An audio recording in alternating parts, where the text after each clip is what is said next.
455 AD, the ancient city of Rome, once a pinnacle of civilization, is sacked by a violent tribe of Vandal barbarians.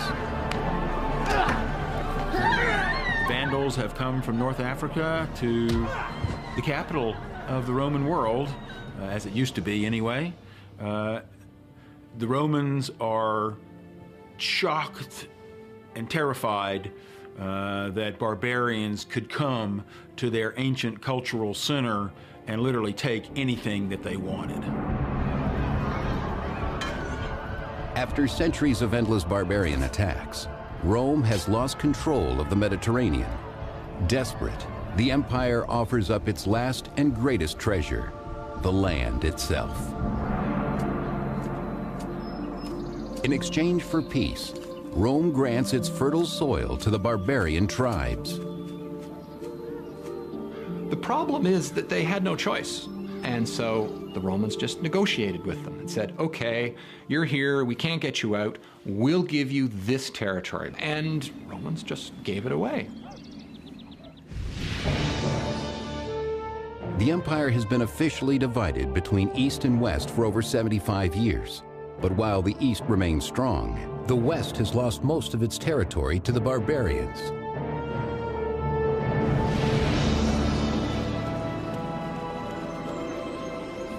As it barters away its land, the empire receives barbarian soldiers in return. But the plan only backfires. The emperors made a deal with the devil, so to speak, because when the emperors gave land to the barbarians, they were giving away whatever tax revenues might come to the imperial treasury from those lands. The more you gave away, the poorer you got. The poorer you got as Roman emperor, the more land you needed to give away, and it was a deadly downward spiral for the strength of the Roman Empire. The empire has always depended on foreign mercenaries. Yet in the 5th century, the Roman army is almost entirely of barbarian descent. The former enemies are now peers. Barbarians, once the slaves of Romans, are now often their superiors. All these men are saying, hey, my parents may have been a barbarian, but I'm not. I'm a general in the Roman army. And they're competing for the honor attached to leadership. Age-old ethnic tensions divide the army, pitting soldier against soldier, Roman against barbarian. But in 456 AD, one ambitious general is determined to maintain order, though he himself is a barbarian. His name is Ricimer.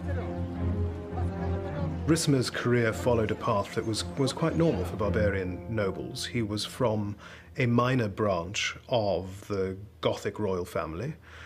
He had no real prospect of winning power in his home society, and so he sought service as an officer in the Roman army, where he did very well for himself. Now Ricimer devises a plan to gain even more power in the Western Empire. He will lead his army against Rome's greatest foe, the Vandals. The problem is, to all intents and purposes, there is no such thing as the Roman army at this time. A commander, whoever he happens to be, sees a threat, then has to raise the army however he can. If he has money, then move that army to the location and fight. Ricimer marches to Agrigentum in modern-day Sicily to confront the Vandal forces sailing from their stronghold of Carthage. In Sicily, the Vandal warriors come down hard on Ricimer and his army. The Vandals know their enemy, and they know the terrain. Sicily and southern Italy were like the Vandals' ATM. Every spring they'd get in their ships and row over and make a very violent withdrawal and then go home. And the Roman security cameras couldn't do anything about it. Ricimer leads his troops against the great onslaught of barbarians. Yet despite his own military training, his army of mercenary soldiers is at a disadvantage. The Roman army by the middle of the 5th century, is no longer the army that it had been 100 years before. For one thing, it's considerably smaller. For another, it's less well armed. And it's certainly less disciplined. Consequently, there just doesn't seem to be any, there's no evidence that there's any kind of training or tactics or whatever. It's simply this great whack of Germans is then sent off against that great whack of Germans, and they just keep killing one another until either it gets dark or somebody gives up or somebody runs away or, you know, whatever the case may be. Though the skill and discipline of Roman formation has been lost for decades, the Vandals are unable to break Ricimer's men. The Roman army claims victory, not for the empire, but for their great leader.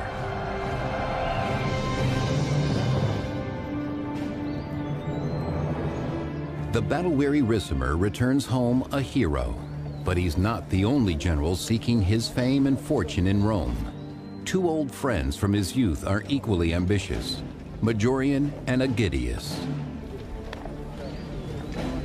Ricimer, Majorian, and Aegidius had all effectively been fellow junior officers, and their careers had marched in step with one another over the years. But now it is their innate differences that stir conflict below the surface. The three men reflect the great ethnic divide hindering the empire. I think one of the sources of the obvious personal tension between Aegidius, Ricimer, and Majorian really lies in their origins. Aegidius is from Gaul, Majorian is from Italy, and Ricimer is a barbarian who wants to live as a Roman. And Ricimer's out to prove that he has as much right to a piece of the empire as any other Roman.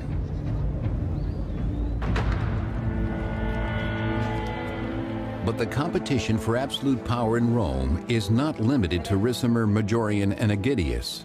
They must now swear allegiance to a new emperor, Avitus, whose tenuous claim to the throne rests only on his formidable barbarian entourage. It's quite clear that Avitus's regime rested on a foundation of Gothic military support, and that the Gothic king was Avitus's most influential and, in some ways, absolutely indispensable backer. With his Gothic bodyguards, Avitus is untouchable. Ricimer and his friends can do nothing but take their orders and wait, while the old figurehead enjoys the luxury of power, neglecting the true problems of the empire. In North Africa, Rome's grain supply has been seized by the barbarian Vandals. North Africa was the breadbasket of the empire, producing grain, the staple of most people's diets, and olive oil, equally important for the fat in people's diets and for a million other uses. Without the precious grain, famine grips what's left of the empire's provinces. In Rome, the poor must steal what they can to survive. Gone are the security and comfort of Rome's heyday, replaced now by despair and turmoil. So everything is topsy-turvy. There's no stability, there's no sort of knowledge of what's going to happen in the future. Everything is uncertain.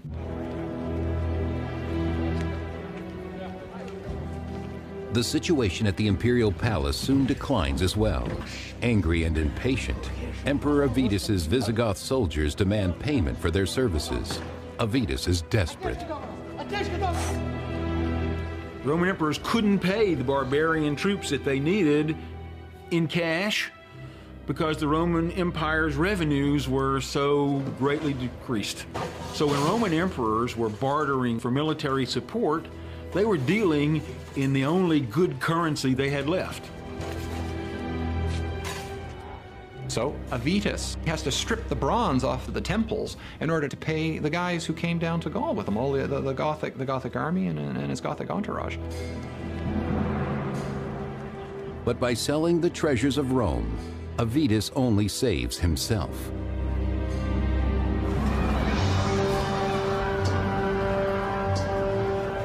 He leaves Italy in the poorhouse. Hungry and hopeless, the Romans riot in the streets, demanding that Avitus banish his Gothic troops from Rome.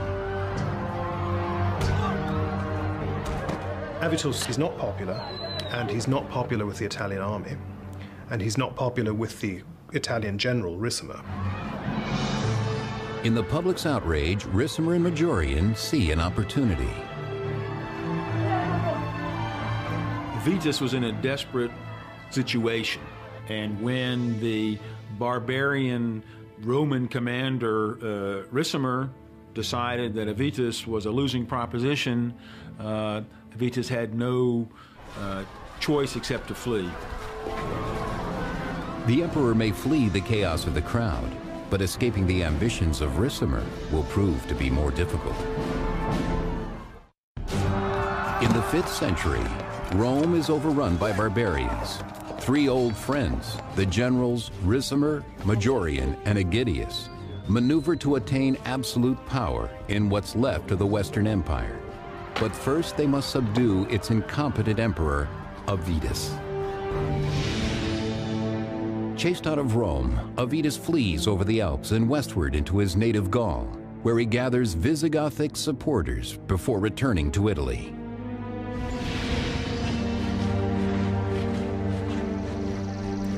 With the support of his fellow Gauls, Avitus hopes to easily regain the throne. But back on Italian soil, Ricimer and Majorian are waiting for him. The ambush is brutal. These battles are up close and personal because you have to be able to kill them from up that close. So there's pushing, there's shoving, there's running back. There are dead bodies to climb over. There are injured men yelling. In the bloodbath, the army of Avitus is annihilated. But in a surprising turn, Ricimer spares the emperor's life on the battlefield.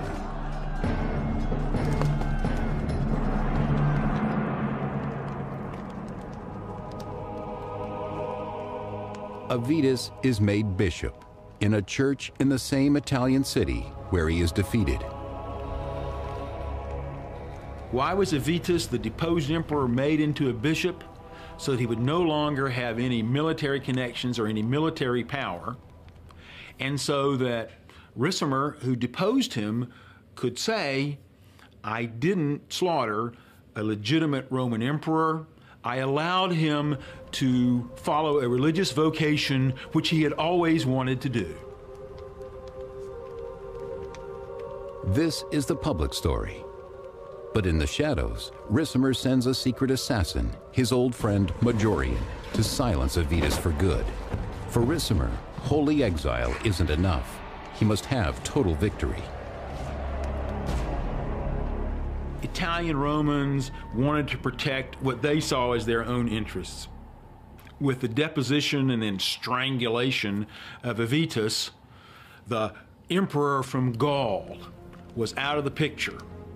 And now Romans in Italy could hope that they would go back to the future and that Italy, the source of Rome's original greatness, would once again be the source of the Roman Empire's salvation.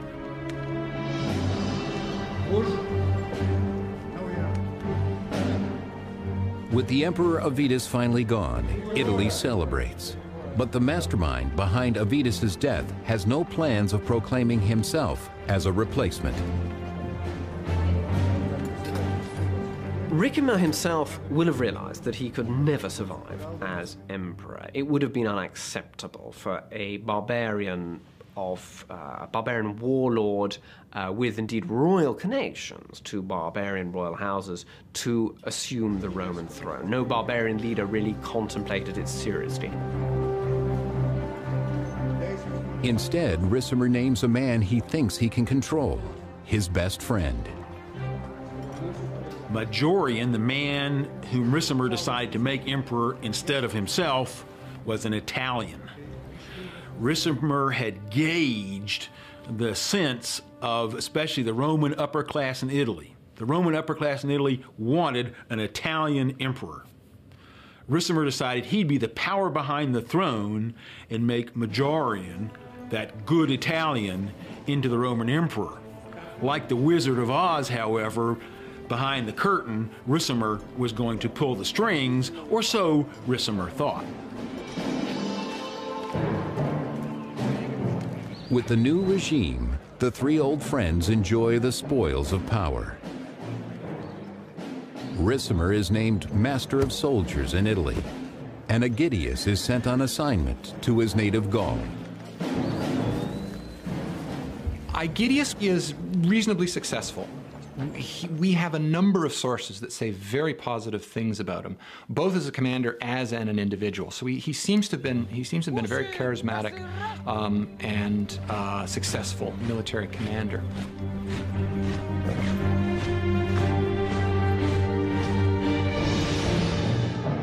Aegidius secures his army's camp in Gaul near the city of Soissons. But with the Franks to the north, the Visigoths to the west, and the Burgundians to the east, he is trapped in a sea of barbarians.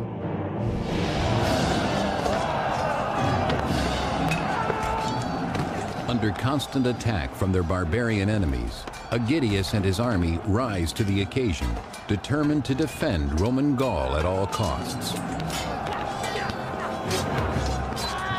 Aegidius was a Roman from Gaul, from France, who had extensive military and diplomatic experience.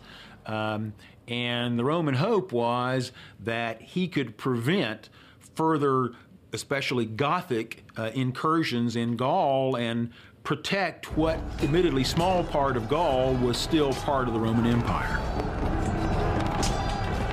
The endless barbarian assaults take their toll on his already diminished forces, but Aegidius refuses to admit defeat. At this stage, Aegidius, in the 450s, there's still hope, perhaps, and he clings on to this view and tries and hopes for a restoration of Roman power.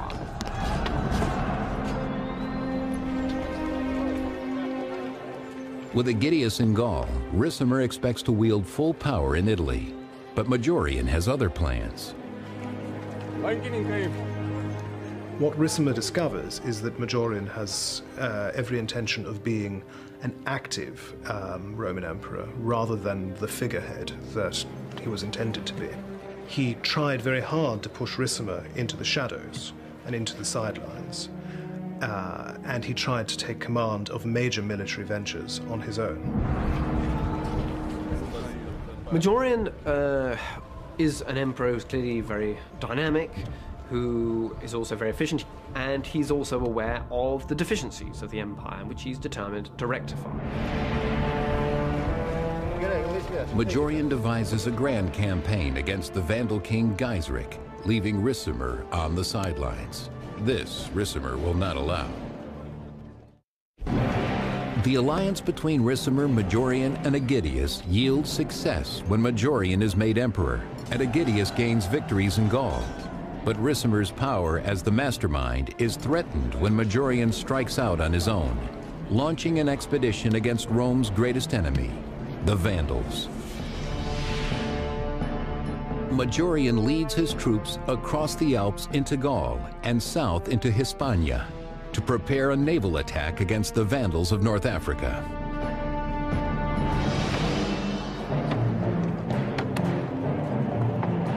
Majorian commissions carpenters to build the strongest, fastest ships, hoping to overpower the great fleet of the Vandal king Gaiseric. Majorian wanted to drive the Vandals from North Africa to restore the Roman Empire's most important source of food and revenue.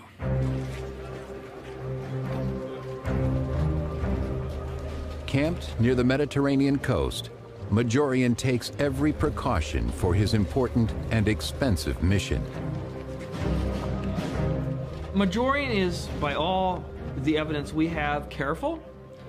He sends scouting forces across the Straits of Gibraltar, test the waters, if you will, of local support for a landing, because it's going to be a landing operation. It's not exactly D-Day, but it's going to be, by late Roman standards, a very significant naval action here.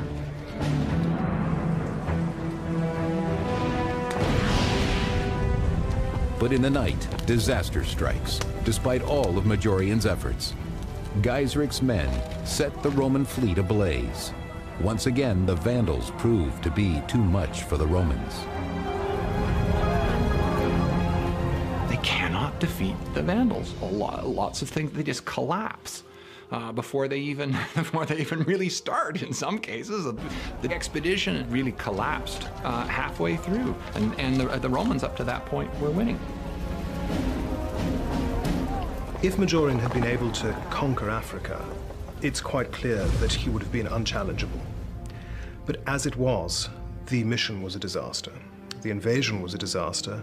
The fleet that had been collected to carry the soldiers across the Mediterranean was burned in the harbor where it was being mustered.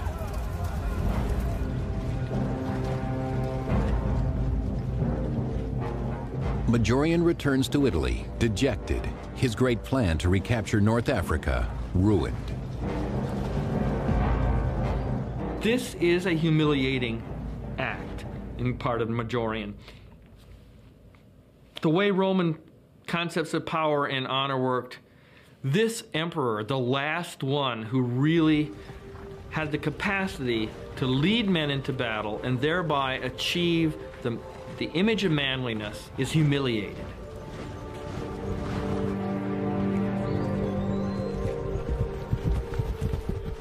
Along the same wooded road to Rome, a troop of soldiers rides to intercept the emperor. It is the honor guard of Majorian's old friend, Ricimer. Majorian was the first military emperor that Rome had had in years and years and years. But with the failure of the Vandal expedition, Ricimer, for some reason or other, decided to get rid of him. There may have been other things going on. Majorian may have blamed the failure on Ricimer. Ricimer may have blamed the failure on Majorian. We have no idea. 5th century writer John of Antioch. Ricimer and his soldiers arrested him, stripped him of his purple robe and crown, beat him, and beheaded him. Thus ended Majorian's life.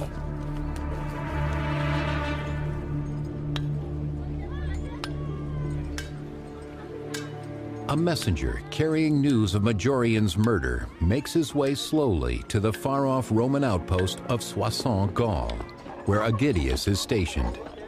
It is very bad news for the general. The only response that Aegidius is likely to have had is that he and Majorian and Ricimer were buddies. They had served together for decades. What does this make him? I mean, his legitimacy was his appointment by Majorian, who has now been discredited and killed. I think his future is very uncertain. With Majorian dead, Aegidius no longer sees any point in continuing to cooperate with Ricimer. And so Aegidius simply breaks away. He refuses to recognize Ricimer and Ricimer's new government, and effectively rules his bit of Gaul as an independent kingdom. Aegidius must prepare his soldiers. Declaring independence from Ricimer is akin to declaring war.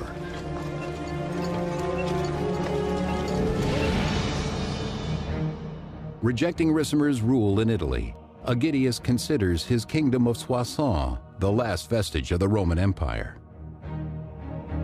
There's no evidence that they're responding to orders from Ricimer or anyone else in Italy. They're on their own. They're completely independent. So the fabric of the empire is now broken down into pieces. In Rome, Ricimer prepares for war as well. But first he must find a new emperor to do his bidding. This time, there is no dispute. The man he chooses is no more than a puppet. Livius Severus. No one wants to be emperor. It's not a job that anyone needs. The only person who needs an emperor is the generalissimo. He's the guy who needs the emperor. Nobody else needs one. So Ricimer's there, and he needs an emperor. So he's the one who appoints the successor to Majorian, Livius Severus. With the new emperor Severus by his side, Ricimer can do as he pleases, and nothing will please him more than getting rid of Aegidius once and for all.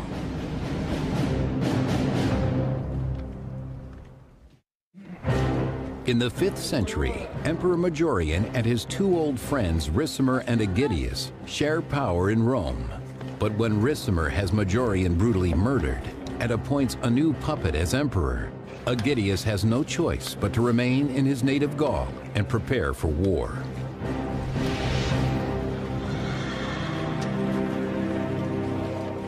After such a personal betrayal, Aegidius and his men are ready to do battle with Ricimer. The power alliance between the three old friends has been hijacked, and Aegidius is left out in the cold. Maybe he thought he had an understanding that he was a co-player in this game, that there were two generals in charge here, Ricimer and Aegidius. Aegidius found out that he wasn't regarded as a player. He wasn't consulted, and he lost the third part of the triangle. Now he's on his own.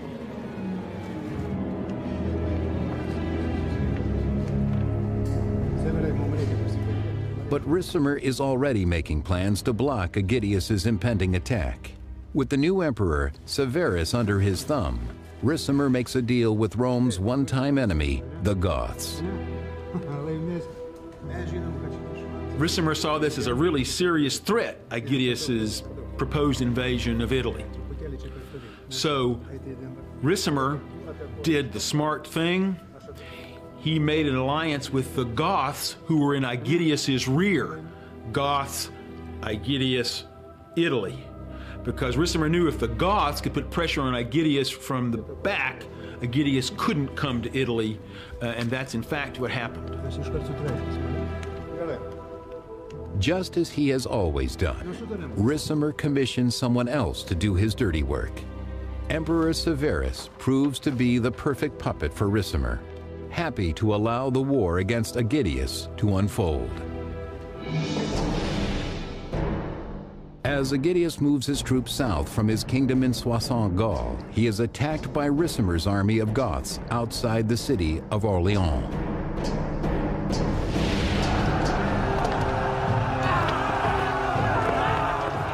These battles begin with both sides roaring each other like at the kickoff of a football game. There was an actual word for it. It starts out with a low growl, and then all the soldiers eventually are just yelling at the top of their lungs. Then you throw missiles at the other side. With such a powerful barbarian enemy, Aegidius and his troops are hard-pressed to gain the advantage on the battlefield. The barbarians were especially good at running at full speed and using throwing axes, which were very sharp with a heavy head, and either shattering the shield of the men opposing them, or if you were really lucky, hitting them with the axe. But while the Goths are soldiers for hire, Aegidius fights for the survival of Rome. Finally, he claims victory, but the losses are great.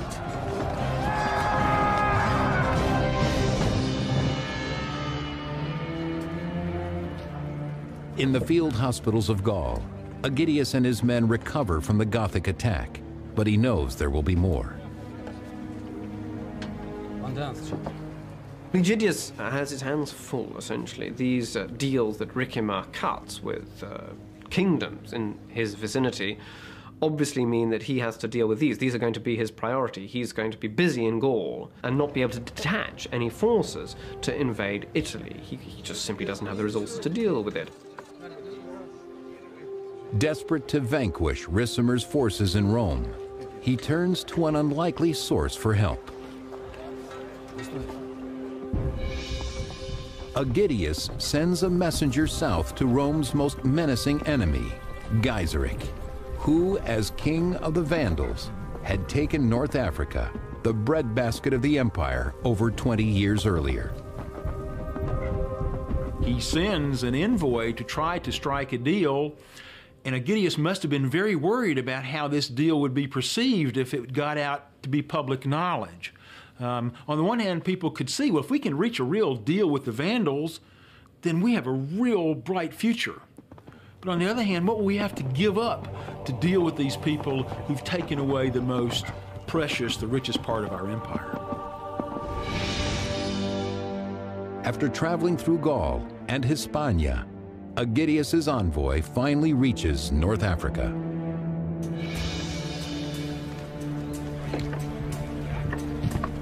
In the Vandal camp, the messenger delivers Aegidius's plea.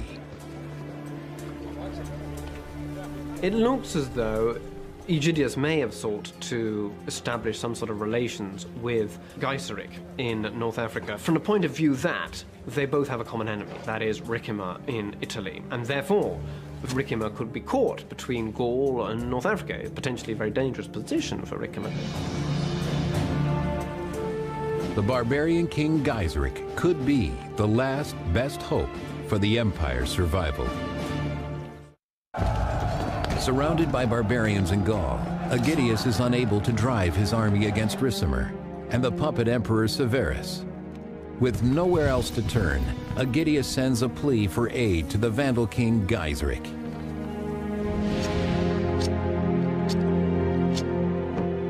In Soissons, thousands of miles away from the Vandal kingdom in North Africa, Aegidius can only wait for a reply.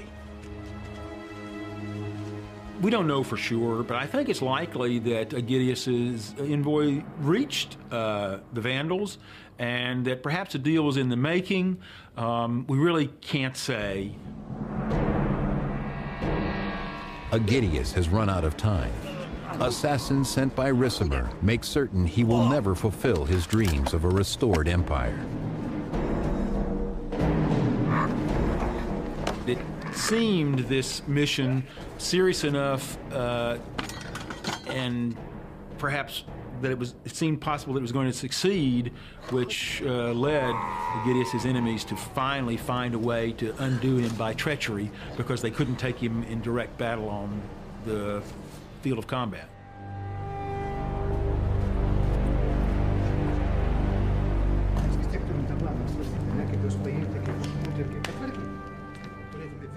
With Aegidius out of the way, Ricimer's hunger for power only increases, and his thirst for blood cuts short the life of his puppet emperor, Severus. Ricimer makes and unmakes, through violence, a series of emperors, trying to find that front man who would allow Ricimer to really be the power without developing ambitions of his own. The problem for Ricimer was that when he put a puppet on the Roman throne, that puppet didn't want to remain a puppet. But now total power is his. Ricimer's ambition and bloodlust seem to know no limits. For 2 years, Ricimer rules Rome without naming an emperor.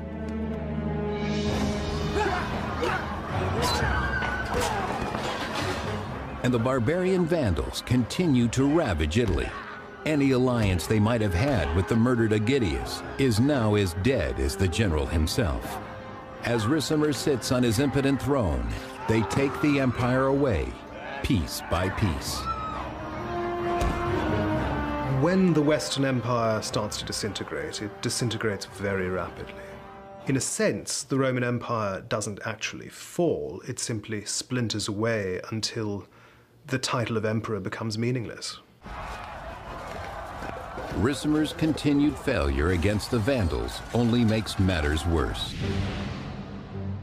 As the Vandals strike against the Eastern Empire's coastline, its capital of Constantinople is finally forced to move against Ricimer before it's too late.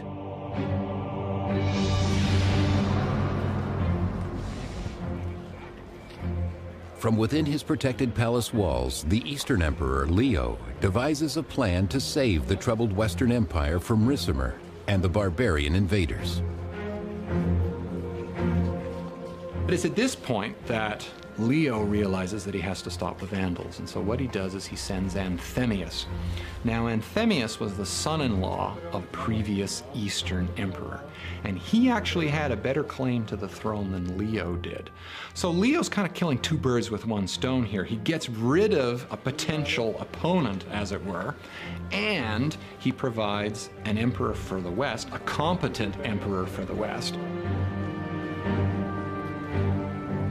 And Leo has plans for Anthemius's family as well.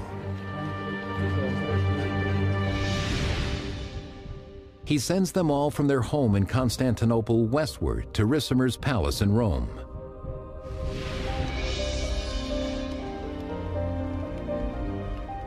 Anthemius's young daughter Alypia is offered to Ricimer in marriage, in an attempt to subdue the ambitions of the bloodstained general, while Anthemius assumes the throne of the Western Empire. It seems as though the Western government had nothing against this, and Ricimer, who was, as it were, the effective ruler of Italy, welcomed him there and married his daughter, called Alypia. So it looks as though everything was set for a good beginning, and things might have gone very well. Ricimer's assumption that Anthemius will serve simply as another puppet emperor soon proves false. The real problem was Anthemius. Anthemius was sent by the East. Anthemius was acting like an emperor, and it wasn't always, he wasn't always doing what Ricimer wanted.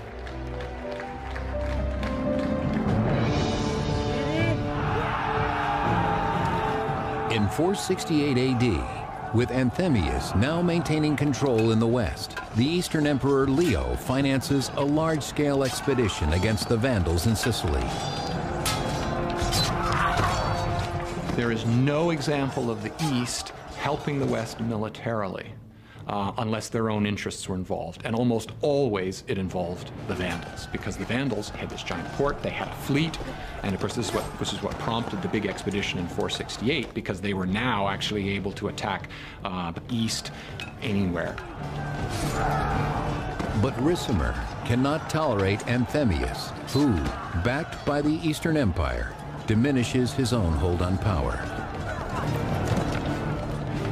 And the tradition in the West by this point was that the emperors were merely figureheads, that Ricimer made the important decisions, made emperors and removed them, and conducted military operations himself, whereas Anthemius was perfectly capable of doing this himself. Filled with jealousy, Ricimer sabotages the attack, assassinating Rome's own commanders, leaving the empire's forces vulnerable.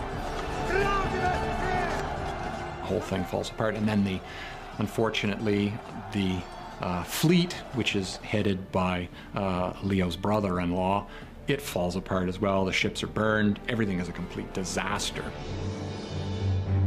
After the empire's crushing defeat in Sicily, Ricimer spends months gathering troops in Milan before launching a full-scale attack on Anthemius in Rome.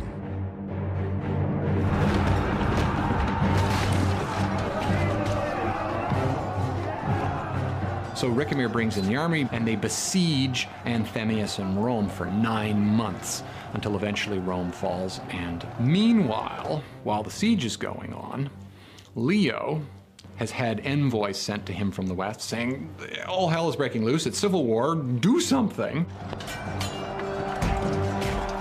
But there's no time to save Rome from Ricimer's wrath, and all Anthemius can do is flee.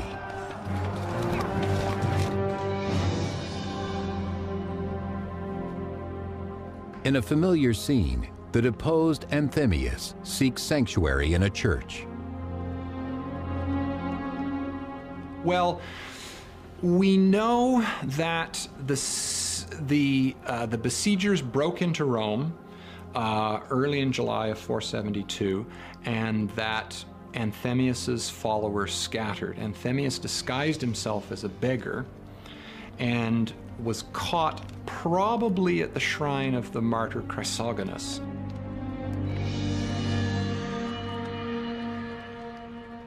But this time, Ricimer hires no assassin to silence his emperor. On the steps of the Christian altar, he personally sees to the sacrifice of his latest victim, Anthemius. He was executed. I assume it was cutting his head off. That's the normal way it's done. Chances are they probably stuck his head on a pike and paraded it around. Ricimer plays true to form. Once again, with blood and steel, he carves out his place in Rome, leaving only corpses in his wake, bodies as lifeless as the empire itself.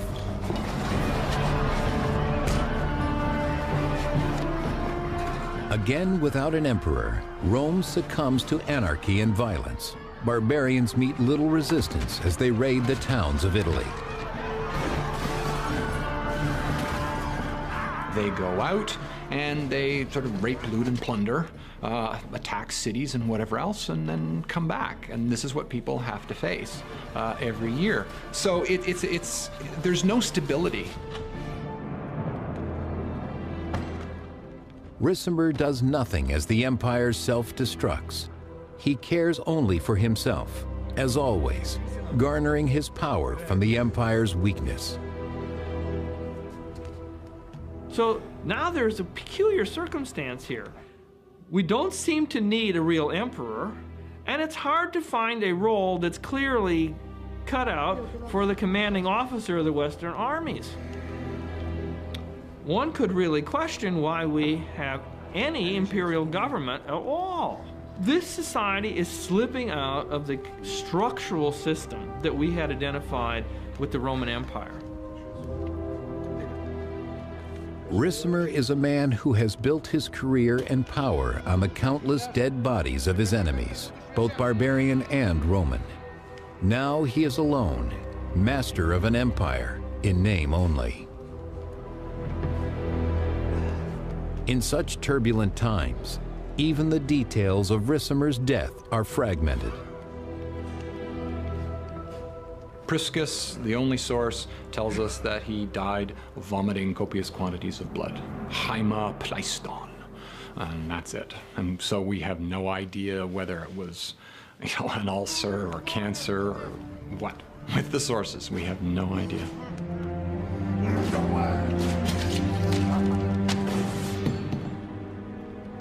When the puppet master dies, the Western Empire dies with him.